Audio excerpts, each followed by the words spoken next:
ఇవన్నీ అయితే రెడీ చేసుకున్నాను. డొల్లలు రెడీ అయిపోయినాయి. ఇవి కూడా అంత అన్ని పానీపూరికి కావాల్సిన ఇంగ్రీడియంట్స్ అన్ని రెడీ అయిపోయినాయి.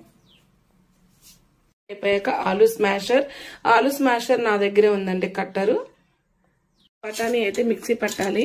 సో మిక్సీ పట్టే టయానికి నాకు కరెంటు పోయిందనమాట. దీన్ని ఎలా మిక్సీ పట్టాలనేది జాగ్రత్తగా చూపిస్తాను మీకు. మెయిన్ ఇంగ్రీడియంట్స్ దీంట్లోనే ఉంటుందండి. పానీపూరి టేస్ట్ రావాలంటే ఈ బఠానీలోనే ఉంటుందన్నమాట. ఆలుగడ్డ తినని వాళ్ళు ఆలుగడ్డ వేసుకోకండి.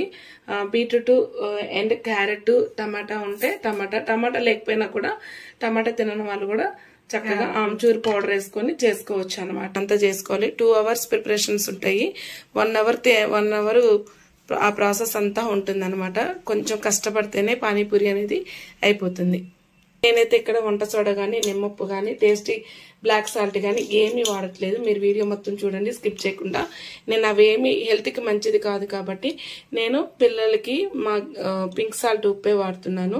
బ్లాక్ పెప్పర్ గానీ, బ్లాక్ ఉప్పు గానీ, లేకపోతే వంట సోడా గానీ, టేస్టింగ్ సాల్ట్ గానీ ఏది వాడటం లేదు.